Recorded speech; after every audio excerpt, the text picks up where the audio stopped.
Jake was my best friend. That's why I didn't think twice when he asked for help. He had just gone through the worst breakup of his life, 5 years down the drain, caught his fiancée cheating, lost their apartment, and was practically living out of his car. I felt bad for the guy. I mean, wouldn't you? So when he asked if he could crash at our place for a bit, I didn't hesitate. And neither did my wife, Laura. She even insisted. He's your best friend.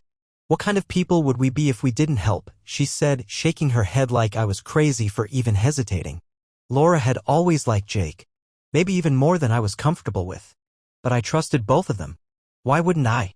Jake and I had been through hell together since college. And Laura, she was my wife. If you can't trust your wife, what do you have? For the first week or so, nothing seemed off. Jake kept to himself, helped around the house, even cooked a few times. It was nice having someone else around. Laura seemed to enjoy it too. Maybe a little too much. She laughed more when he was around, leaned in a little closer when they talked, and touched his arm during conversations in a way that made my stomach twist. I told myself I was being paranoid. I had no reason to doubt them. Then the little things started stacking up. One night, I came home earlier than expected and heard them talking in the kitchen. Their voices dropped the second my keys jingled in the lock. When I walked in, Laura jumped to her feet like she'd been caught doing something wrong. "Oh, you're home early," she said, too brightly. Jake kept his head down, stirring his drink with a spoon, not meeting my eyes. "What were you guys talking about?" I asked, dropping my bag on the counter. "Nothing," Laura said too quickly. "Just stuff." It was a weird answer, but I let it go. Then there was the night Jake was supposed to be out with some old coworkers. I had been looking forward to a quiet evening with Laura, just the two of us. But right before dinner, she suddenly got a headache. A bad one. Told me she needed to lie down and rest. I offered to bring her something, but she waved me off. "Just let me sleep, babe," she said, rubbing her temples. I left her alone, thinking nothing of it. But later that night, I woke up to an empty bed. The clock read 2:47 a.m. I walked downstairs, expecting to find her on the couch, maybe watching TV. Instead, I found her coming in through the back door, barefoot, her hair messy, and her phone clutched in her hand like she had just been in the middle of something. She froze when she saw me. "What are you doing up?" she asked, her voice too casual, too normal. "What am I doing up? What the hell are you doing outside?" I asked, stepping closer. She hesitated. Just for a second. But it was enough. I couldn't sleep. I needed some air. "In the backyard? At 3 in the morning?" She shrugged. "Yeah." I stared at her, waiting for anything that made sense. But she just stood there, forcing a smile. Something was off. I felt it in my gut. And I should have trusted it. I didn't sleep that night. Not really. I lay there staring at the ceiling while Laura breathed evenly beside me like she had nothing to hide. Like she hadn't just snuck back inside at 3 in the damn morning with a guilty look on her face. I wanted to believe her. I really did. But something had shifted. My gut was screaming at me, and for the first time in my marriage, I started wondering if I was being played for a fool. The next morning, she acted like nothing happened. Humming while she made coffee, smiling at me like we weren't tiptoeing around something unspoken. Jake came downstairs a few minutes later, stretching like he'd had the best sleep of his life. When he saw me at the table, something flickered in his expression, something quick like hesitation. "Morning," he said, rubbing the back of his neck. "Morning," I said, my voice flat. Laura set a cup of coffee in front of me, pressing a quick kiss to my cheek like she was on autopilot. But I didn't move. I just sat there, staring at Jake. He wouldn't look at me. That's when I knew. I didn't have proof. Not yet. But my gut? My gut had never screamed this loud before. So I decided to do something I never thought I'd have to do. I started paying attention. I noticed how Laura's phone was suddenly always on silent. How she angled the screen away from me when she got texts. How Jake barely spent time in the living room anymore, like he was trying to avoid me. I started making excuses to leave work early, just to see what they did when they thought I wasn't around. The first time, I walked in and found them sitting on opposite ends of the couch watching a show. Innocent enough. But the tension in the air was thick, like I had interrupted something. "Oh, you're home early again," Laura said, her voice a little too high-pitched. "Yeah," I said, watching Jake shift uncomfortably. I didn't say anything else. I just sat down in the armchair and watched them. And that's when I noticed something. Jake looked nervous. He kept checking his phone like he was waiting for something. Or someone. The next time I took it a step further. I told Laura I had to work late. Then I parked my car down the street and waited. At first, nothing happened. The lights stayed on and I could see Laura moving around the house through the windows. Then at exactly 10:30 p.m. she grabbed her phone and walked outside. Not through the front door. Not even to the backyard. She went out through the garage. I waited a few minutes before following, my heart pounding so hard I thought I might pass out. And that's when I saw it. Laura, standing too close to Jake by the side of the house, whispering. He reached up, tucking her hair behind her ear, and she laughed soft, private, intimate. I felt like the ground had just been ripped out from under me. I should have stormed over. I should have confronted them right then and there. But I couldn't move. I just stood there in the dark, watching my wife giggle like a schoolgirl, while my best friend touched her like it was the most natural thing in the world. And then, she kissed him. I felt something in my chest snap. I turned around, got in my car, and drove away. Because if I stayed, I might have done something I'd regret that I don't remember driving. 1 second, I was watching my wife kiss my best friend, and the next, I was parked in some empty lot, gripping the steering wheel so hard my hands went numb. My pulse was in my ears, deafening. My face was hot, my stomach twisted and not so tight I thought I might throw up. Laura, my wife, Jake, my best friend. I replayed it over and over in my head, hoping I'd imagined it. That maybe I was just paranoid, that there was some reasonable explanation. But there wasn't. I saw it. She kissed him first. She wanted to. And Jake? He didn't pull away. He leaned in. I felt like an idiot. How long had this been going on? Was it just a kiss? Was it worse? Were they laughing at me behind my back? Did they do it in my house? In my bed? I slammed my fist against the dashboard, my vision blurring with rage. I had to confront them. Right now. Before I lost my mind. I turned the car around and drove home, my thoughts a tangled mess of anger and betrayal. But when I pulled into the driveway, something stopped me. The house was dark. Lights off. Quiet. Like nothing had happened.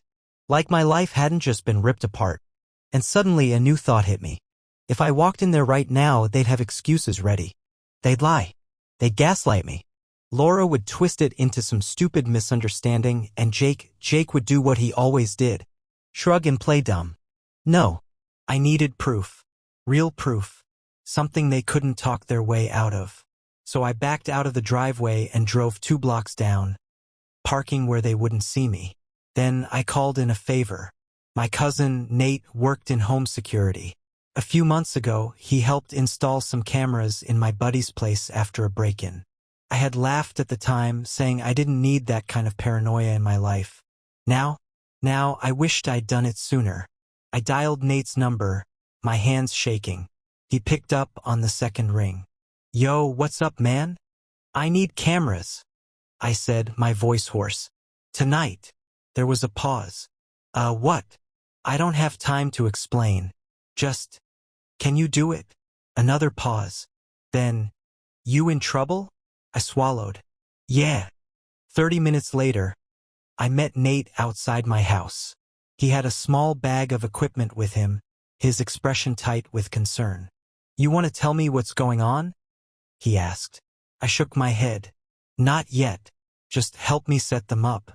Nate exhaled sharply but nodded. He worked fast, placing tiny, nearly invisible cameras in the living room, kitchen, and even the hallway leading to the bedroom. He showed me how to access the footage on my phone, then clapped a hand on my shoulder. Whatever this is, be sure you want to see it, he said. I wasn't sure, but I needed to. After Nate left, I sat in my car for another hour, staring at my phone, waiting. Then, at exactly 2:17 a.m., a notification popped up. Motion detected. Living room. I took a deep breath and tapped the screen. And what I saw made my blood run cold. Laura and Jake were in my living room. She was sitting on the couch, her legs tucked under her, wearing one of my t-shirts, my t-shirt, and he was standing close, too close, holding a drink like he owned the place. The camera's angle wasn't perfect, but I could see everything I needed to. The way she smiled at him, softer than she ever smiled at me these days. The way his hand rested on the back of the couch, just barely not touching her. The way they leaned into each other like this was normal, like this was theirs. I gritted my teeth so hard my jaw ached. Then she said something. I couldn't hear it, but I didn't need to, because Jake laughed, really laughed, and then sat down next to her, knee brushing hers. And that's when she touched him. Just a small thing. Her fingers on his wrist. A casual, meaningless touch. Except it wasn't meaningless. Not anymore. Not when I knew what I knew. I should have busted through the door right then. Should have ended it. But I was frozen, watching my wife touch another man like it was the most natural thing in the world. Watching my best friend let her. Then he said something, and her expression changed. She looked uncertain, biting her lip, hesitating. But then he reached for her hand, lacing his fingers through hers. And she let him. I felt sick. Then she pulled her hand back, shaking her head, her mouth moving fast, saying something that looked like, "Not here." And that's when I knew. It wasn't just a one-time mistake. This wasn't just a kiss or some flirty glances. This was planned, thought out. They had rules, a system, and I'd been blind. I turned the feed off before I could see anything else. Before I had to watch them sneak off to another part of my house to do whatever the hell they had been doing behind my back. My stomach churned and I leaned my head against the steering wheel, forcing slow, deep breaths. I had what I needed. I had proof. Now, I just had to decide what to do with it. I didn't sleep. I couldn't. My mind raced, my heart pounded, and every time I closed my eyes, all I could see was Laura's hand and Jake's. The way she smiled at him. The way she hesitated before pulling away like she wanted more but knew they had to be careful. Not here. Those words played in my head like a siren. Not here, which meant it was happening somewhere else. Somewhere they felt safe. Somewhere that wasn't our home, where I might walk in and catch them. My stomach twisted into knots so tight I thought I might throw up. I sat in my car until the sun came up, staring at my phone, rewatching the footage over and over like it would change. Like maybe I'd see something different. Some detail that would make this all one huge misunderstanding. But it didn't. It only made things worse. By the time I finally went inside, the house felt different. Like it wasn't mine anymore. Like I was stepping into their space. Laura was in the kitchen, making coffee like nothing had happened. Her hair was still messy from sleep, my t-shirt hanging loose on her body, the same one she had been wearing when she sat on the couch with Jake last night. "Morning, babe," she said with a smile, handing me a mug like she hadn't been holding another man's hand a few hours ago. I stared at her. I almost laughed. Babe. Like she still had the right to call me that. I took the coffee, my fingers tightening around the handle. I wanted to throw it, smash it against the wall, do something to wipe that casual, innocent look off her face. But I didn't. Not yet. Instead, I played along. "Morning," I said, my voice even. Too even. She sipped her coffee, not a single ounce of guilt in her eyes. "You came in late last night." "Work." Lying. So effortlessly. She had no idea I had seen her. That I knew. "Yeah," I said, watching her carefully. "Long night." She nodded, oblivious, then leaned against the counter, stretching. "You think you'll be home on time tonight?" "I was thinking we could order and have a movie night." "A movie night?" I swallowed down the laugh bubbling in my throat. "Yeah," I said, forcing a smile. "Sounds good." She grinned and walked past me, kissing my cheek before heading upstairs. I didn't move until I heard the shower turn on. Then I grabbed my phone and made a call. Jake answered on the third ring. "Yo, what's up, man?" I gripped the edge of the counter, keeping my voice casual. "Hey, you around today?" Yeah. Why?" "Let's grab a drink later," I said. "Catch up?" "Just us." There was a pause. A long one. Then, "Yeah, sure." "Sounds good." It was subtle, but I heard it. The tension in his voice. The hesitation. He knew. Or at least, he felt it. Good. Because tonight? Tonight, I was ending this. I spent the whole day running on pure adrenaline, my body tense, my hands clenched so tight my knuckles ached. I barely heard anything at work. Words passed through me, conversations blurred. It didn't matter. Nothing mattered except tonight. I was going to look Jake in the eye. I was going to lay out every single piece of evidence. And then I was going to watch him squirm. By the time evening rolled around, my mind was sharp. My plan was clear. I told Laura I was meeting Jake for drinks, and she barely reacted. Nice, she said, scrolling on her phone. Tell him I said hi. Tell him I said hi. I almost laughed. I met Jake at a bar downtown. A quiet spot we used to hit up after work. The kind of place where people didn't ask questions. Where you could have private conversations. He was already there when I arrived. Nursing a beer. Looking relaxed. Too relaxed. Like he had nothing to hide. I sat down across from him, ordered a drink, and stared. You all right, man? He asked, frowning. I tilted my head. You tell me. He blinked. What? I leaned forward, resting my elbows on the table, my voice steady. How long? Jake stiffened, just for a second, but I saw it. The way his fingers tightened around his glass. The way his throat bobbed as he swallowed. I let the silence stretch, watching him squirm. I don't know what you're talking about, he said finally. Wrong answer. I pulled out my phone, tapped the screen, and slid it across the table. Try again. Jake hesitated before looking. Then his face drained of color. Because there it was. Him and Laura. On my couch. Holding hands. Her looking at him like he was the only man in the world. He inhaled sharply, then pushed the phone away. Look, man, don't. My voice was ice. I want the truth. All of it. Jake exhaled, rubbing his face. It's not what you think. Oh. I tilted my head. So you weren't sneaking around with my wife? You weren't whispering in my house like a couple of teenagers? She wasn't outside at 3 in the damn morning because of you. He flinched. Got him. I leaned back. How long? Jake shook his head. It wasn't, he exhaled, his hands gripping his knees. A couple months. The words hit me like a punch to the gut. A couple months. So this wasn't new. This wasn't a mistake. This wasn't some fleeting thing. This was deliberate. Calculated. Jake looked at me, guilt-ridden all over his face. I swear, man, it just happened, I laughed. Actually laughed. A sharp, bitter sound. It just happened? Jake opened his mouth, but I wasn't done. Did it just happen the first time? I asked, my voice razor-sharp. Or did you plan it? Did you talk about it first? Did you lay in my house thinking of ways to sneak around behind my back? His jaw tightened.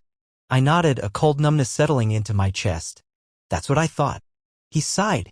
Look, I didn't mean for it to go this far. I never wanted to hurt you. I stared at him. Then I picked up my drink and downed it in one go, the burn doing nothing to drown the rage inside me. You never wanted to hurt me, I repeated. And yet, here we are. Silence. Jake rubbed his temples, looking like he wanted to disappear. I'll end it, he said suddenly. I'll tell her it's over. I'll move out. Whatever you want. I let out a slow breath, tapping my fingers against the table. You think that fixes this? You think I want your pity? Jake shut his mouth. I stood up, shoving my phone back in my... Don't bother ending it, I said, my voice calm. Because I will. Then I turned and walked out.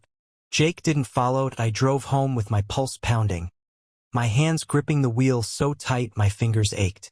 I didn't blast the radio. I didn't call anyone. I just let the silence stretch, my mind sharpening with every passing second. Jake had given me the final piece I needed. Couple of months. This wasn't some drunken mistake. It wasn't something that just happened. They had planned this. They had schemed. They had laughed behind my back while I worked late and played the loyal husband. Laura and I had been together for 6 years. Married for 4. And she had thrown it all away for him. The weight of it settled in my chest. But I didn't let it crush me. Not yet. Because I wasn't done. When I pulled into the driveway, the house was dark except for the soft glow from the living room. I could see Laura through the window, curled up on the couch, watching TV. Like she wasn't a lying, cheating, backstabbing snake. I killed the engine, took a deep breath, and walked inside. She looked up, smiling. Hey, babe. How is Jake? The audacity. I shrugged off my jacket, keeping my expression neutral. Oh, you know. Same old Jake. She laughed. Did he drink too much? I let out a small chuckle. No, actually. He seemed distracted. Her fingers twitched against the blanket. Oh. I nodded, stepping closer, watching her carefully. Yeah.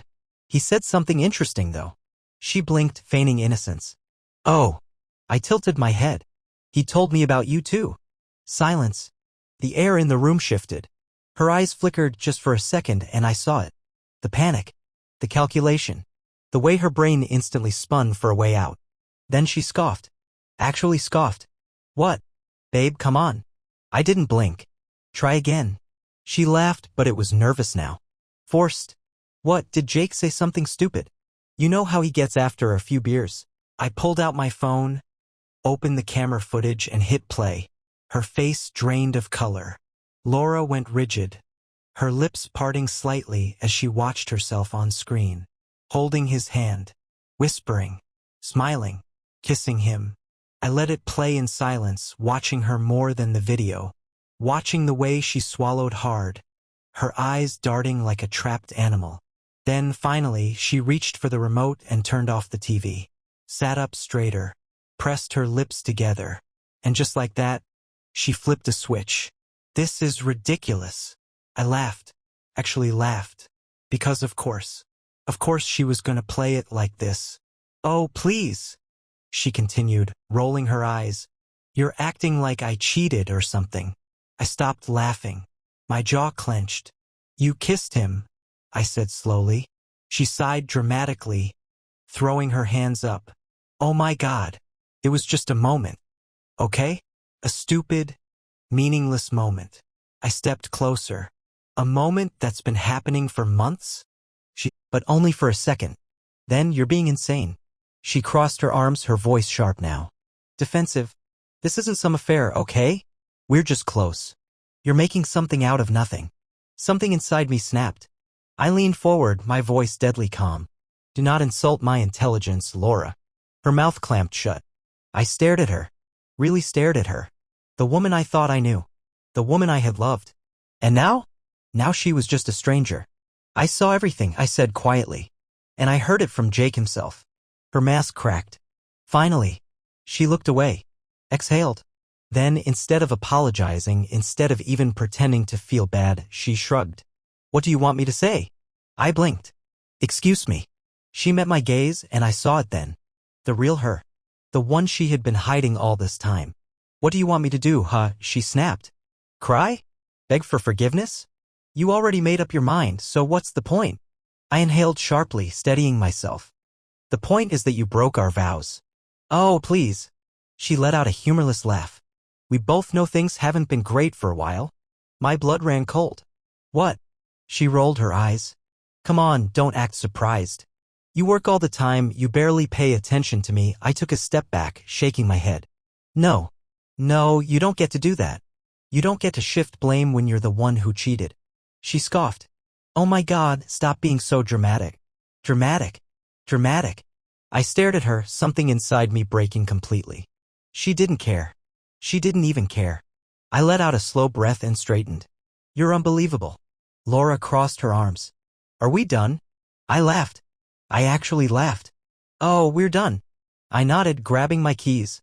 You and me? We're so done, you don't even know. I turned toward the door, but before I stepped out, I glanced back. Pack your stuff, I said, my voice void of emotion. Be gone by tomorrow. She stared at me, her expression unreadable. Then she smirked. You're really gonna throw away our marriage over this? I exhaled, shaking my head. You already did. And with that, I walked out. I didn't look back. Not when she called my name. Not when I heard her scoff under her breath like I was the one being irrational. Not when I slammed the door so hard the windows rattled. I got in my car and drove.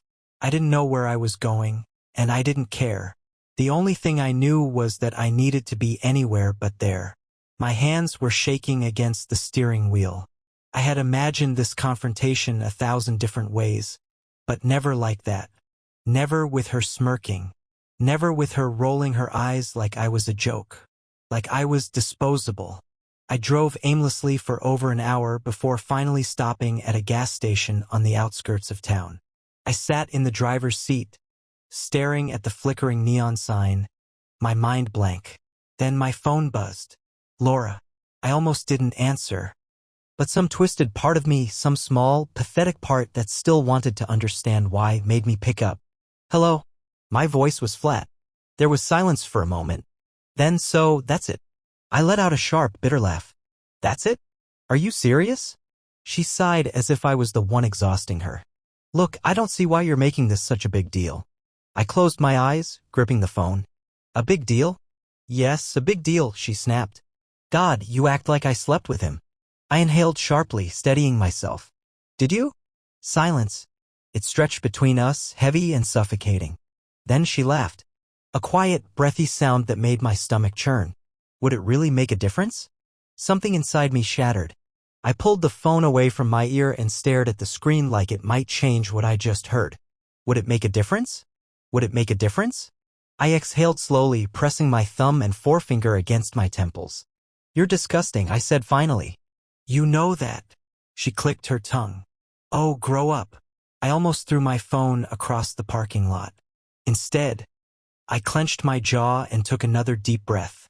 I want you gone, I said, my voice low. Dangerous. I don't care where you go. I don't care who you're with. But when I come home tomorrow, if I see a single thing of yours in that house, I will throw it in the street and set it on fire. She huffed. You're so dramatic. I hung up, and this time I blocked her number. I sat there, staring at the darkened screen, my pulse thundering in my ears. It was over. Finally, fully over. And yet, somewhere deep inside me, beneath all the anger and betrayal and raw exhaustion, there was grief that I didn't go home that night. Couldn't. The thought of walking into that house, our house, the one I built a life in, the one where I thought I was safe, made my stomach turn. That house didn't belong to me anymore. It belonged to her lies. It belonged to the way she smirked at me like I was nothing. It belonged to the memories of her and Jake whispering when they thought I wasn't looking. So I checked into a cheap motel off the highway, threw my phone onto the nightstand, and collapsed onto the bed, staring at the ceiling. I had nothing left to say to her. She had made her choice. But that didn't stop the storm in my head. How long had she been planning this? How many times had she looked me in the eye, kissed me goodbye, told me she loved me, and then turned around and given herself to someone else? Not here. Those words kept echoing in my skull. I had proof of one kiss.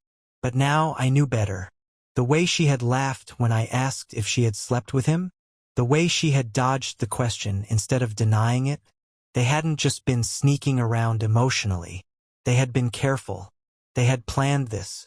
And that's when I realized I needed more than just proof for myself. I needed to burn every last bridge they thought they had. I grabbed my phone, unblocked Laura's number, and sent a single text. I want to hear you say it. I want you to admit it. It was a long shot. But Laura? Laura was arrogant. She thought she had one. And arrogant people love to talk. 3 dots popped up, then disappeared, then popped up again. Then fine. You want me to say it? Yes. We did. We did everything. And guess what? It was easy. So easy. Because you were too stupid to see it. I stared at the screen, my pulse slow and steady. There it was. I took a screenshot and forwarded it to Jake's ex-fiancée, Melanie. I hadn't spoken to her in years, but I found her number easily. Thought you might want to see this. Looks like you dodged a bullet after all. She responded in less than a minute. Oh. My. God. What the actual hell? Then, meet for coffee tomorrow? I have some things to tell you too. Interesting. I shut off my phone and set it down.